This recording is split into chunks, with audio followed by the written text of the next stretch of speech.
성경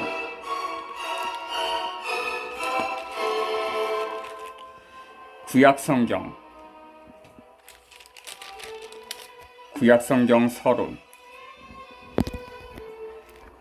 그리스도인의 성경은 크게 구약성경과 신약성경 두 부분으로 되어 있다.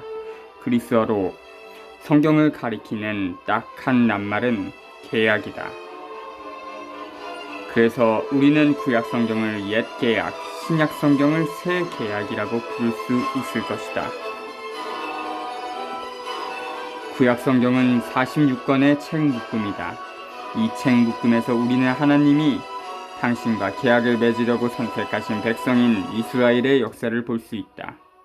따라서 구약성경은 이스라엘 백성의 역사로서 그 백성이 어떻게 생겨나고 이집트에서 어떻게 노예 생활을 하고 어떻게 가나안 땅을 정복하고 어떤 식으로 다스림을 받고 다른 나라들과는 어떤 관계를 맺고 자기네 법률을 어떻게 만들어내고 자기네 종교를 어떻게 생활화했는지를 보여준다.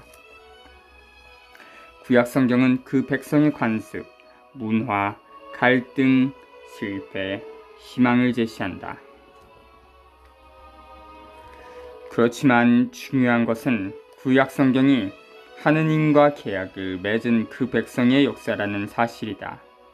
구약성경에서 이스라엘에 관하여 말하고 있는 것 가운데 아무것도 하나님이 계시해 주신 당신 이름 야훼와 맺는 관계에서 벗어날 수 없다. 구약성경은 그 백성이 야훼와 맺은 관계에서 어떻게 처신했으며 하느님이 그 백성을 통하여 인류 가운데서 실현하고자 하시는 계획이 무엇인지를 보여준다. 이스라엘은 바로 그런 하느님의 계획을 실현할 임무를 띠고 있었기 때문에 다른 백성들과 아주 다르게 선택한 백성이었다. 하느님의 그런 계획은 구약성경에 오직 분명히 나타나 있다. 즉 모든 사람이 오직 하느님만을 절대자와 모든 피조물의 주인과 아버지로 모시고 모든 사람이 한 형제 자매와 혈육이 되어 자연과 조화를 이루면서 살아가고 모든 사람과 모든 백성의 자유로운 삶을 핵심 목표로 삼도록 하는 것이 하느님의 계획이다. 우리는 이스라엘이 그런 하느님의 계획에 충실했는지 아니면 불충실했는지, 그리고 하느님이 이스라엘 백성 가운데서 어떻게 활동하셨는지를 살펴봄으로써 신약성경이라 부르는 성경의 다른 한쪽 부분을 더 잘 이해할 수가 있다. 하느님의 아들인 예수님께서는 이스라엘 백성의 구체적인 땅과 역사 속에서 사람이 되고 그 역사와 전통과 문화와 종교를 취하셨다. 그분은 구약성경에서 영감을 받고 구약성경에 나타난 아버지의 뜻을 실현하는 일을 당신 말씀과 활동의 규범으로 삼으셨다. 얼마 안 가서 그리스도인 공동체는 예수님께서 구약의 모든 약속을 이행하고 하느님의 나라를 인류 역사 속으로 가져다 주셨음을 깨달았다. 그리고 초기 그리스도인들은 구약성경에 비추어 예수님의 인격과 활동을 이해했고 조금씩 신약성경의 기준을 만들어갔다. 신약성경은 27권의 책 묶음이다. 우리도 그와 똑같은 임무를 띠고 있다. 즉 구약성경을 읽음으로써 예수님이라는 인물을 이해하고 예수님의 말씀과 활동을 역사 속에서 이어가야 한다. 모세오경 서언. 모세오경은 그리스어에서 나온 낱말로서 5권의 책을 뜻한다. 이 낱말이 성경의 첫 5권의 책, 즉 창세기, 탈출기, 레위기, 민수기, 신명기를 가리키기 위하여 사용되고 있다. 유대인들은 성경의 이 부분은 율법을 뜻하는 토라라는 이름으로 부른다. 이 5권의 책 안에서 우리는 6세기에 걸쳐 옛 전통을 고쳐 알맞게 응용하고 현실화하고 또 새로운 전통을 만들어내면서 기록된 역사와 율법을 보게 된다. 그 역사와 율법은 하나의 중심을 둘러싸고 펼쳐진다. 그 중심이란 이집트 탈출에서 하느님이 펼쳐보인 해방활동, 이스라엘 백성을 세우시는 기초활동이다. 모세오경에 내포된 역사는 대부분 백성 가운데서 생겨난 것이다. 첫째로 그 역사는 가문, 씨족, 부족의 역사다. 처음에는 그 역사가 사실과 가르침을 전해주는 구전을 통해 세대를 이어 내려왔다. 그러나 뒤에 가서 그들은 이 역사 이야기를 모아 고치고 거듭 해석하여 이스라엘 백성 전체가 그 역사 이야기 속에서 자기네 과거와 정체를 비추어 보고 자유를 주시는 하나님 야훼께 대한 믿음을 표현할 수 있게 한다. 율법은 여러 시대에 속하고 역사상 여러 시대에 살던 백성의 상황에 맞추어 만들어진다. 그렇지만 모든 율법은 여러 상황에서 하나님 계획의 기본 규범에 의하여 제시된 이상을 반영하는 실천으로 백성을 이끌려고 애쓴다. 그 하나님 계획이란 백성을 해방하고 모든 사람이 자유와 생명을 누리는 사회를 만들어내는 데 있다. 따라서 율법은 영원한 것도 아니고 신성불가침한 것도 아니다. 각 율법은 특정한 시기 하느님 백성의 생활상과 하느님 백성 안에 있던 갈등을 반영하고 있다. 우리는 더 이상 율법을 우리 현실에 직접 적용하기보다 우리 상황을 식별해내고 하느님의 계획에 맞추어 백성의 필요에 맞는 법률을 만들어내는 방법을 배우기 위한 본보기로 삼아야 한다. 그렇지만 우리는 법률이 백성을 섬기는 것이라야지 백성을 억누르는 도구여서는 안 된다는 사실을 잊어서는 안 된다. 안식일이 사람을 위하여 생긴 것이지 사람이 안식을 위하여 생긴 것은 아니다. 마르 2장 27절. 온전한 자유와 생명을 가져다 주러 오는 예수님께서는 율법을 없애지 않고 그 율법의 창정신을 보여주셨다. 마태 5장 17절처럼 예수님께서는 몸소 율법 전체를 요약해 주셨다. 남이 너희에게 해주기를 바라는 그대로 너희도 남에게 해주어라. 이것이 율법서와 예언서의 정신이다. 마태 7장 12절. 창세기 생명과 역사의 기원 서언. 창세기란 탄생 기원을 뜻한다. 우리는 이 책을 두 부분으로 나누어 볼 수 있다. 기억, 세계와 인류의 기원 창세기 1에서 11.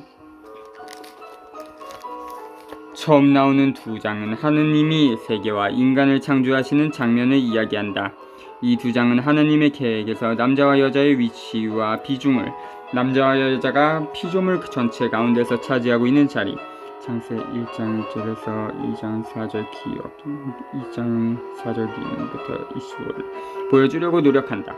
하나님은 모습으로 하나님을 닮게 창조된 그들은 자유의지와 말을 가지고 창의성을 발휘할 수 있는 능력을 선물로 받는다. 3에서 11장은 악의 지배를 받음과 동시에 은총의 보호를 받는 인류의 역사를 보여준다. 하나님께 복종하지 않는 사람들은 자기네 참된 자아, 형제자매인 타인들, 자연 공동체와 관계를 끊음으로써 역사를 혼돈에 빠뜨리고 사회를 혼란 속에 밀어넣는다. 니은 하느님 백성의 기원 창세 22에서 60. 이 부분에서 우리는 성도들의 이야기 세계 속에서 인류를 대신하여 하나님과 계약을 맺는 백성의 뿌리를 만나게 된다. 하나님 백성의 역사는 땅과 후손을 약속하시는 하나님을 믿고 따르는 행위로 시작되고 있다. 하나님의 약속은 사람들 속에 열망을 불러일으키고 그 열망은 어려움과 갈등 속에서 점차 실현되어 간다. 이스라엘의 사명은 인류에게 하나님의 계획을 발견하고 그 계획에 따라서 살 수 있는 길을 선포하고 증거하는 데 있다. 다시 말해서 하느님을 한 분뿐이신 주님과 아버지로 보시고 모든 사람이 한 혈육과 한 형제 자매로서 서로 위해 주면서 살아가고 하느님의 모든 사람과 모든 백성에게 선물로 주신 창조된 재화를 따뜻하게 골고루 나누도록 하는 데 있다. 37에서 50장에서는 요셉 이야기를 들려주면서 이집트 탈출 이야기를 미리 준비하고 있다. 탈출기에서는 인류 가운데 계시는 하나님의 가장 위대한 활동, 즉 노예살이하던 백성을 자유롭게 하고 해방하신 당신 활동을 제시한다. 다음과 같은 두 가지 주제를 세우면 독자가 창세기를 이해하는 데 도움이 될 것이다. 기억, 선과 악. 하느님이 창조하시는 모든 것은 좋은 것이다. 창세 1에서 2. 악이 세계 속으로 들어온 것은 인간들의 이기심과 자만심을 통해서다. 창세 3. 악은 발전하고 커 나아가 세계를 숨막히게 할 징경이 되고 오직 한 가족만이 구원을 받는다. 창세 4에서 11. 아브라함과 더불어 선이 악을 이겨가는 단계가 시작된다. 하느님은 악, 죽음, 죽을 길 자체를 이기고 생명인 선, 생명 살 길을 실현하신다. 창세 12에서 50. 니은 형제애. 형제를 죽이는 짓은 통하여 형제가 깨지고 창세 4, 1에서 16. 인간이 자기 이익을 위하여 하나님의 계획을 망가뜨린다. 형제를 죽임으로써 끝없는 복수. 4장 17에서 24. 지배 6장 1에서 4. 불신 12장 1에서 20. 20장 1에서 18. 손님에 대한 불친절 19장 1에서 19. 온당치 않은 음보 25장 29에서 34. 그 음모가 낳은 형에 대한 두려움 32장 4에서 22.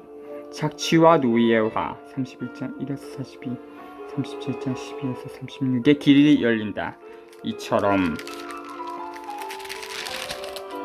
상처받은 인류를 위하여 하나님은 모든 사람과 모든 백성에게 축복이 될 공동체를 통하여 형제를 되찾게 하겠다고 다시 제안하신다. 12장 1에서 3. 이렇게 인간은 이기주의를 버리고 13장 1에서 18 용서하는 법을 배우고 18장 16에서 33, 33장 1에서 11 다시금 형제애를 따라 살기 위하여 45장 1에서 19 자기 자신의 안전을 포기할 수 있게 된다. 22장 1에서 19 이렇게 해야만 억눌리는 사람들이 착취와 억압에 맞서 싸우면서 모든 사람이 자유롭게 사는 정의롭게 사랑에 넘치는 사회를 세울 수가 있다. 탈출기 창세기 천지창조 1장 1 한처음에 하느님께서 하늘과 땅을 창조하셨다. 땅은 아직 꼴을 갖추지 못하고 비어 있었는데 어둠이 시년을 덮고 하느님의 영이 그 물 위를 감돌고 있었다. 3. 하느님께서 말씀하시기를 빛이 생겨라 하시자 빛이 생겨났다. 4. 하느님께서 보시니 그 빛이 좋았다. 하느님께서는 빛과 어둠을 가르시어 5. 빛을 낮이라 부르시고 어둠을 밤이라 부르셨다. 저녁이 되고 아침이 되니 첫날이 지났다. 하느님께서 말씀하셨다. 물 가운데 궁창이 생겨 물과 물 사이를 갈라놓아라. 7.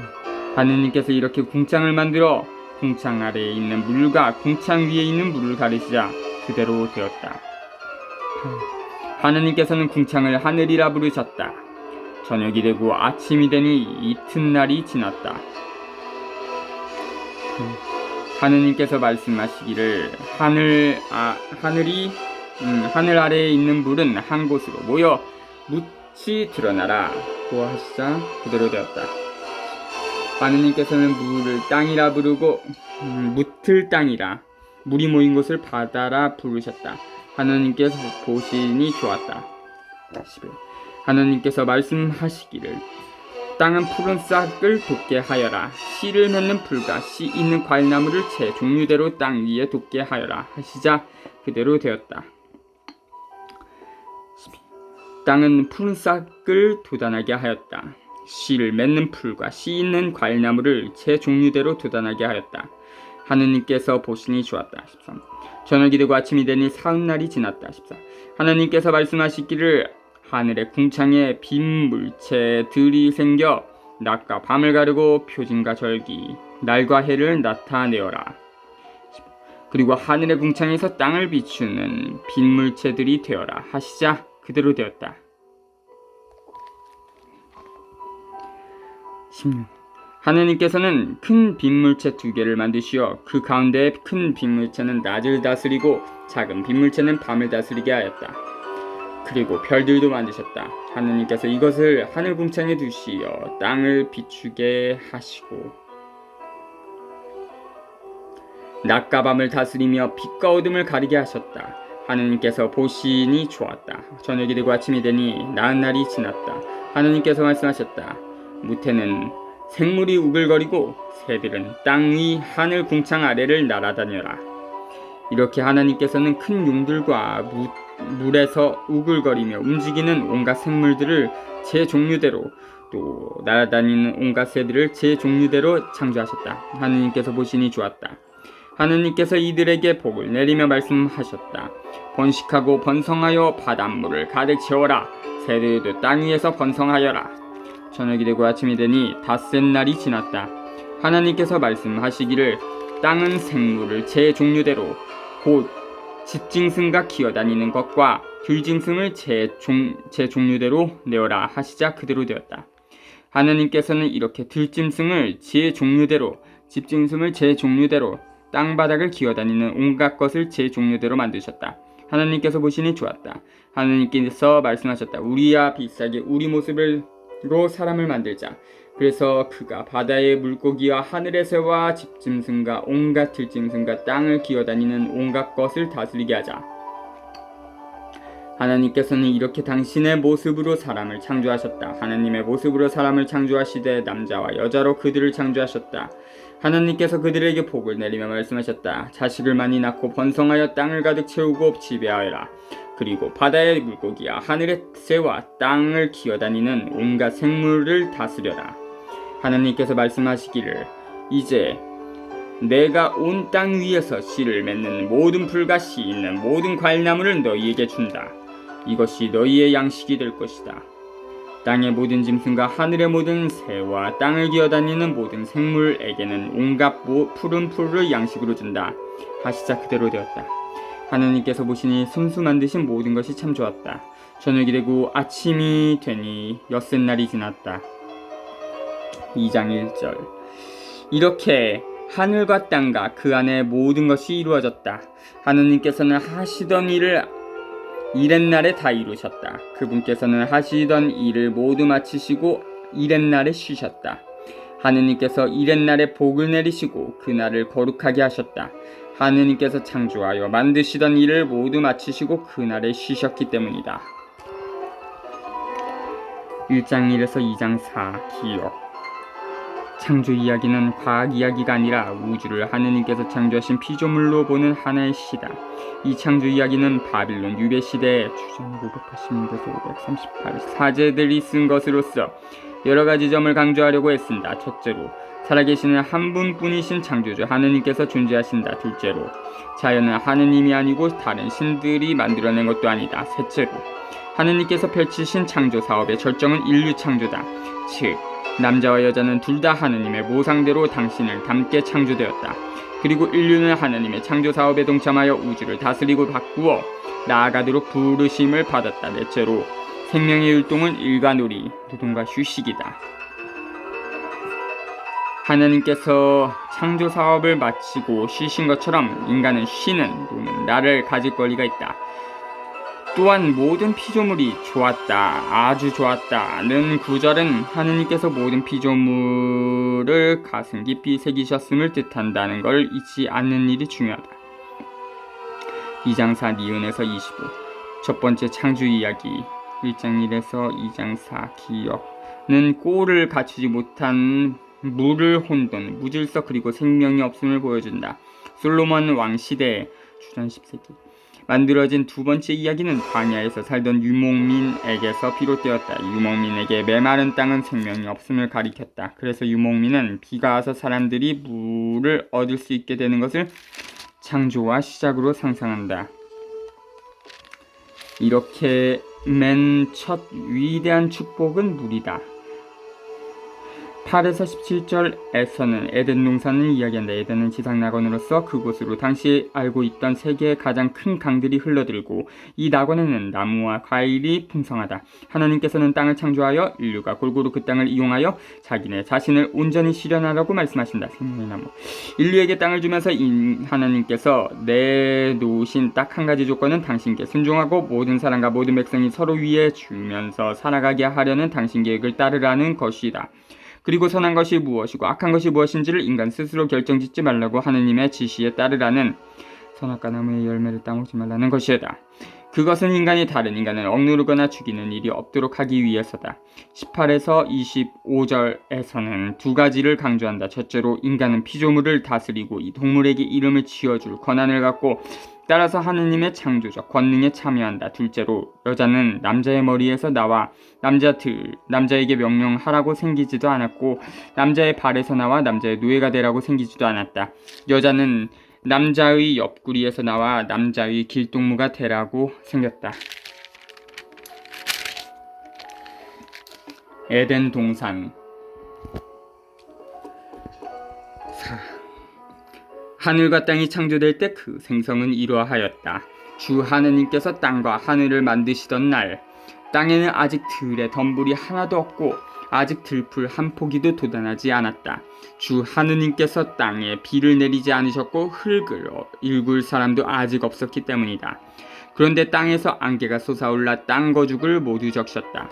그때에 주 하느님께서 흙의 먼지로 사람을 빚으시고 그 코에 생명의 숨을 불어 넣으시니 사람이 생명체가 되었다. 주 하느님께서는 동쪽에 있는 에덴에 동산 하나를 꾸미시어 당신께서 빚으신 사람을 거기에 두셨다. 주 하나님께서는 보기에 탐스럽고 먹기에 좋은 온갖 나무를 흙에서 자라게 하시고 동산 한 가운데에는 생명나무와 선과 악을 알게 하는 나무를 자라게 하셨다. 강 하나가 에덴에서 흘러나와 동산을 적시고 그곳에서 갈라져 네 줄기를 이루었다. 첫째 강의 이름은 피손인데 금이 나는 하윌라 온 땅을 돌아 흘렀다. 그 땅의 금은 질이 좋았으며 그 고장에는 부델리엄 항유와 만호 보석도 있었다. 둘째 강의 이름은 기혼인데 에티오피아 온 땅을 돌아 흘렀다. 셋째 강의 이름은 티그리스인데 아시리아 동쪽으로 흘렀다. 그리고 넷째 강은 유프라테스이다. 주 하나님께서는 사람을 데려다 에덴 동산에 두시어 그곳을 일구고 돌고 보게 하셨다. 그리고 주 하나님께서는 사람에게 이렇게 명령하셨다. 너는 동산에 있는 모든 나무에서 열매를 따먹어도 된다. 그러나 선과 악을 알게 하는 나무에서는 따먹으면 안 된다. 그 열매를 따먹는 날 너는 반드시 죽을 것이다. 주 하나님께서 말씀하셨다. 사람이 혼자 있는 것이 좋지 않으니 그에게 알맞은 협력자를 만들어 주겠다. 그래서 주 하느님께서는 흙으로 들의 온갖 짐승과 하늘의 온갖 새를 빚으신 다음 사람에게 데려가시어 그가 그것들을 무엇이라 부르는지 보셨다. 사람이 생물 하나하나를 부르는 그대로 그 이름이 되었다. 이렇게 사람은 모든 집짐승과 하늘의 새와 모든 들짐승에게 이름을 붙여주었다. 그러나 그는 사람인 자기에게 알맞은 협력자를 찾지 못하였다. 그래서 주 하느님께서는 한 사람 위로 깊은 잠이 쏟아지게 하시어 그를 잠들게 하신 다음 그의 갈빗대 하나를 빼내시고 그 자리를 살로 메우셨다. 주 하느님께서 사람에게서 빼내신 갈빗대로 여자를 지으시고 그를 사람에게 데려오시자 사람이 이렇게 부르짖었다. 이야말로 내 뼈에서 나온 뼈요 내 살에서 나온 살이로구나. 남자에게서 나왔으니 여자라 불리리라. 그러므로 남자는 아버지와 어머니를 떠나 아내와 결합하여 둘이 한 몸이 된다. 사람과 그 아내는 둘 다 알몸이면서도 부끄러워하지 않았다. 인간의 죄와 벌 3장. 뱀은 주 하느님께서 만드신 모든 들짐승 가운데에서 가장 강교하였다. 그 뱀이 여자에게 물었다. 하나님께서 너희는 동산의 어떤 나무에서든지 열매를 따먹어서는 안 된다고 말씀하셨다는데 정말이냐? 여자가 뱀에게 대답하였다.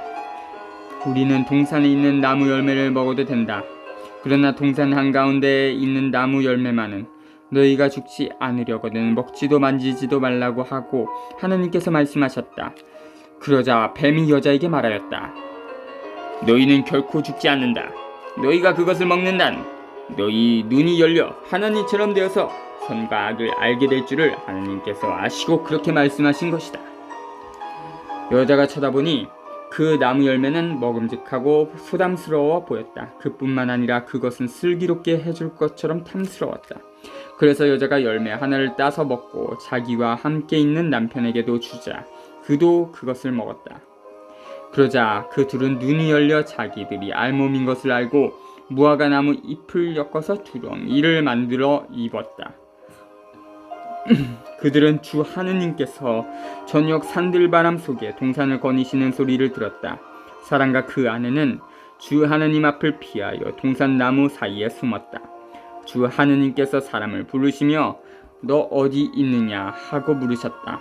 그가 대답하였다. 동산에서 당신의 소리를 듣고 제가 알몸이기 때문에 두려워서 숨었습니다. 그분께서 네가 알몸이라고 누가 알려주더냐? 내가 너에게 따먹지 말라고 명령한 그 나무 열매를 네가 따먹었느냐 하고 물으시자 사람이 대답하였다.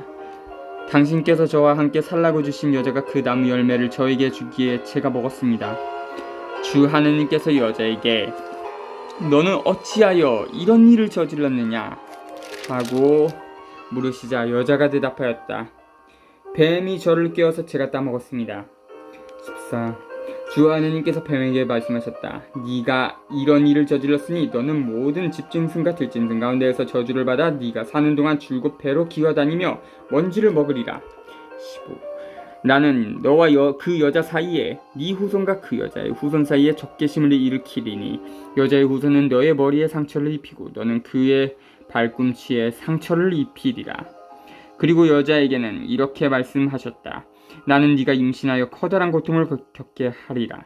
너는 괴로움 속에서 자식들을 낳으리라. 너는 네 남편을 갈망하고 그는 너의 주인이 되리라.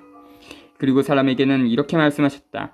네가 아내의 말을 듣고 내가 너에게 따먹지 말라고 명령한 나무에서 열매를 따먹었으니 땅은 너 때문에 저주를 받으리라. 너는 사는 동안 줄곧 고통 속에서 땅을 부쳐 먹으리라. 땅은 네 앞에 가시덤불과 엉겅퀴를 돋게 하고 너는 들의 풀을 먹으리라. 너는 흙에서 나왔으니 흙으로 돌아갈 때까지 얼굴에 땀을 흘려야 양식을 먹을 수 있으리라. 너는 먼지이니 먼지로 돌아가리라. 사람은 자기 아내의 이름을 하와라 하였다. 그가 살아있는 모든 것의 어머니가 되었기 때문이다. 주 하느님께서는 그 사람과 그의 아내에게 가죽 옷을 만들어 입혀주셨다. 주 하느님께서 말씀하셨다.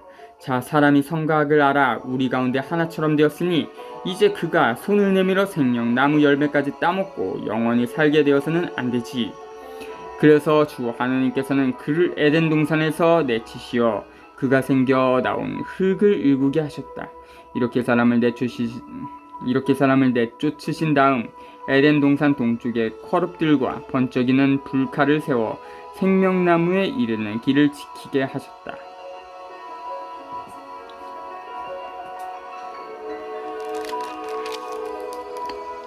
3장 1에서 24. 이 대목에서는 악의 기원을 설명하려고 했습니다. 이 문제의 알맹이는 인간이 하느님처럼 되려고 하는데 자만하고 스스로 만족하려는 데 있다. 즉 거짓 신이 되려는 욕심으로 하느님의 자리를 빼앗으려는 데 오작이 있다. 자만심, 교만은 모든 악의 어미다. 모든 악은 교만의 결과일 뿐이다. 오로지 하느님만이 절대적인 주인이시다.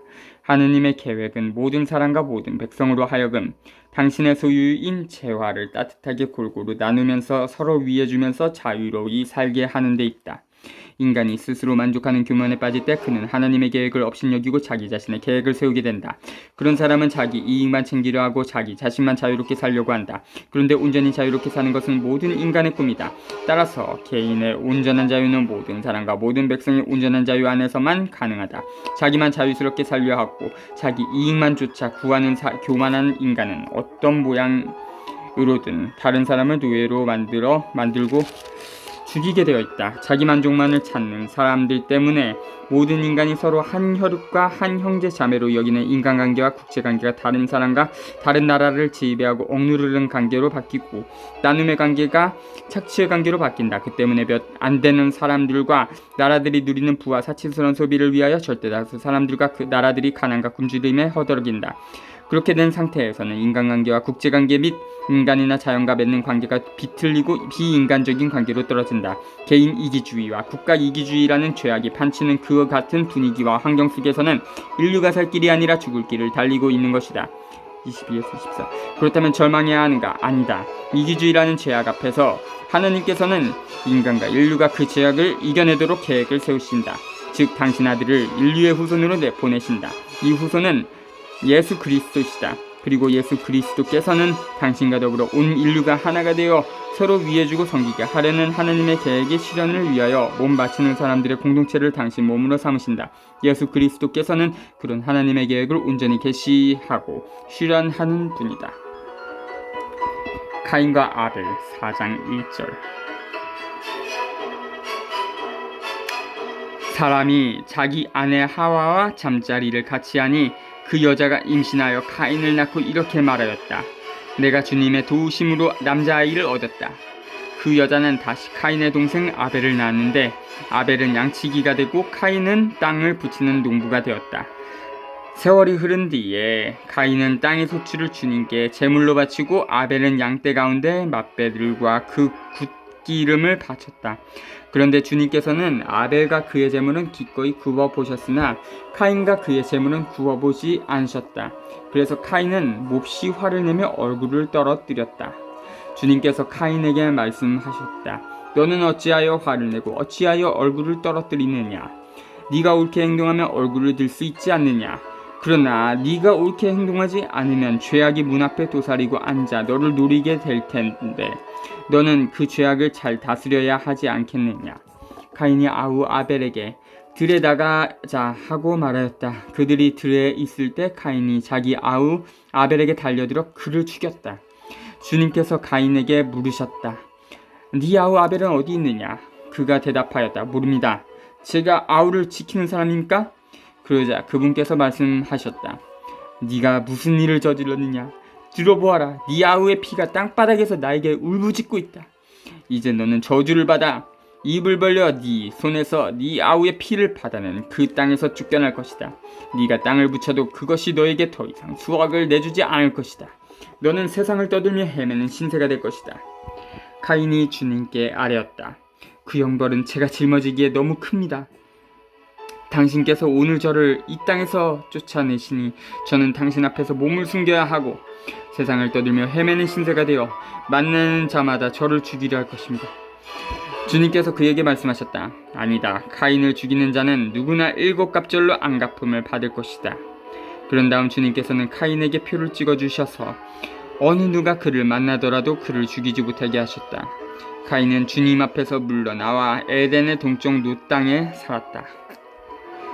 카인의 자손. 카인이 자기 아내와 잠자리를 같이 하니 그 여자가 임신하여 에녹을 낳았다. 카인은 성읍 하나를 세우고 자기 아들을 이름을 따라 그 성읍의 이름을 에녹이라 하셨다. 에녹에게서 이랏이 태어나고 이랏은 무후야엘을 낳고 무후야엘은 무트사엘을 낳고 무트사엘은 라멕을 낳았다. 라멕은 아내를 둘 얻었는데 한 아내의 이름은 아다이고 다른 아내의 이름은 실라였다. 아다는 야발을 낳았는데 그는 집짐승을 치며 천막에 사는 이들의 조상이 되었다. 그 아우의 이름은 유발인데 그는 비파와 피리를 다루는 모든 이의 조상이 되었다. 실라도 투발 카인을 낳았는데 그는 구리와 새로 된 온갖 도구를 만드는 이였다. 그리고 투발 카인의 누이는 나하마였다. 라멕이 자기 아내들에게 말하였다. 아다야 칠라야 내 소리를 들어라. 라멕의 아내들아 내 말에 귀를 기울여라. 나는 내 상처 하나에 사람 하나를 내 생채기 하나에 아이 하나를 죽였다. 카인은 해친 자가 7갑절로 안갚음을 받는다면 라멕을 해친 자는 7갑절로 안갚음을 받는다. 셋과 그의 아들. 아담이 자기 아내와 잠자리를 같이 하니 그 여자가 아들을 낳고는 카인이 아벨을 죽여버려 하나님께서 그 대신 다른 자식 하나를 나에게 세워주셨구나 하면서 그 이름을 셋이라 하였다. 셋에게서도 아들이 태어나자 그는 아들의 이름을 에노스라 하였다. 그때부터 사람들이 주님의 이름을 받들어 부르기 시작했다.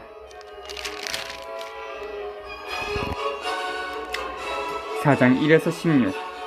형제였던 카인과 아벨은 주님께서 바라시는 형제애의 관계와는 정반대의 관계를 보여준다.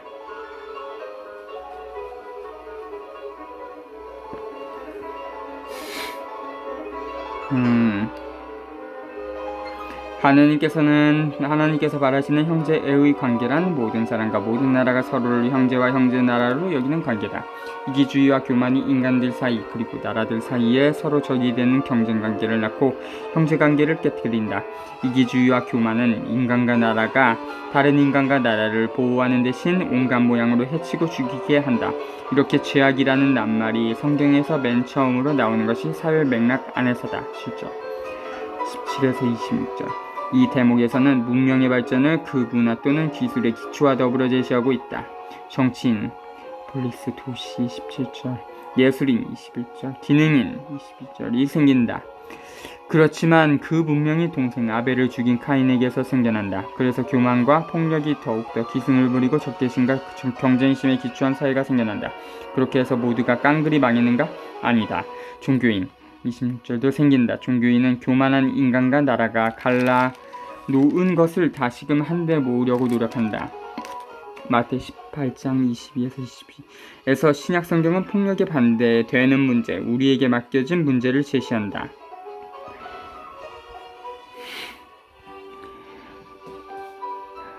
5장 1에서 32절. 옛사람들이 보기에 역사는 세대들의 이음이다. 그래서 역사를 이야기하려면 집안의 역사를 이야기했다. 여기에서 우리는 인류의 세대가 하나님께서 원래 아담, 하나님의 모상대로 하나님의 닮게 창조된 인간과 인류 1에서 3을 창조하실 때의 정말 인간다운 모습으로 거듭 새롭게 이어지고 있음을 엿볼 수 있다. 이렇게 벌써 역사 속에 구원이 현존하여 나타난다. 구약에서 행복하게 산다는 것은 풍족하게 사는 것을 뜻했다. 이 본문은 나이를 강조함으로써 죄악이 판칠수록 인간은 덜 행복하고 목숨이 짧아진다는 것을 보여주려고 한다. 참조 6장 3절. 홍수 이전에는 사람들이 700살에서 1000살을 살았고, 참조 창세 11장 10에서 16. 아브라함부터는 100살에서 200살을 살았으며, 참조 창세 23장 1등. 그로부터 한참 뒤에는 70살에서 80살을 살게 되었다는 것이다. 참조 시편 90장 10절. 제5장 아담의 자손. 아담의 족보는 이러하다. 하느님께서 사람을 창조하시던 날 하나님과 비슷하게 그를 만드셨다. 그분께서는 남자와 여자로 그들을 창조하셨다. 그리고 그들을 창조하시던 날 그들에게 복을 내리시고 그들의 이름을 사람이라 하셨다. 아담은 130세 되었을 때 자기와 비슷하게 제 모습으로 아들을 낳아 그 이름을 셋이라 하였다. 셋을 낳은 다음 아담은 800년을 살면서 아들, 딸들을 낳았다. 아담은 모두 930년을 살고 죽었다. 셋은 105세 되었을 때 에노스를 낳았다. 에노스를 낳은 다음 셋은 807년을 살면서 아들, 딸들을 낳았다. 셋은 모두 912년을 살고 죽었다. 에노스는 90세 되었을 때 케난을 낳았다. 케난을 낳은 다음 에노스는 815년을 살면서 아들, 딸들을 낳았다. 에노스는 모두 905년을 살고 죽었다. 케난은 70세 되었을 때 마할랄엘을 낳았다. 마할랄엘을 낳은 다음 케난은 840년을 살면서 아들, 딸들을 낳았다. 케난은 모두 910년을 살고 죽었다. 마할랄엘은 65세 되었을 때 예렛을 낳았다. 예렛을 낳은 다음 마할랄엘은 830년을 살면서 아들, 딸들을 낳았다. 마할랄엘은 모두 895년을 살고 죽었다. 예렛은 162세 되었을 때 에녹을 낳았다. 에녹을 낳은 다음은 예렛은 800년을 살면서 아들, 딸들을 낳았다. 예렛은 모두 962년을 살고 죽었다. 에녹은 65세 되었을 때 무투셀라를 낳았다. 무투셀라를 낳은 다음 에녹은 300년을 하느님과 함께 살면서 아들, 딸들을 낳았다. 에녹은 모두 365년을 살았다. 에녹은 하나님과 함께 살다가 사라졌다. 하나님께서 그를 데려가신 것이었다. 무투셀라는 187세 되었을 때 라멕을 낳았다. 라멕을 낳은 다음 무투셀라는 782년을 살면서 아들, 딸들을 낳았다. 무투셀라는 모두 969년을 살고 죽었다.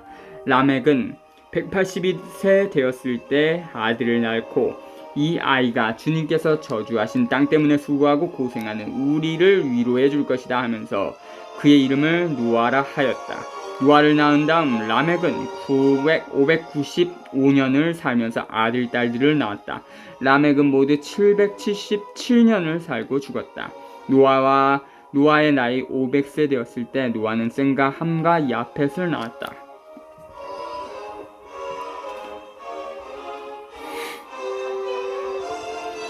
하느님의 아들들과 거인족 6장 1. 땅 위의 사람들이 여기까지 할까요? 자주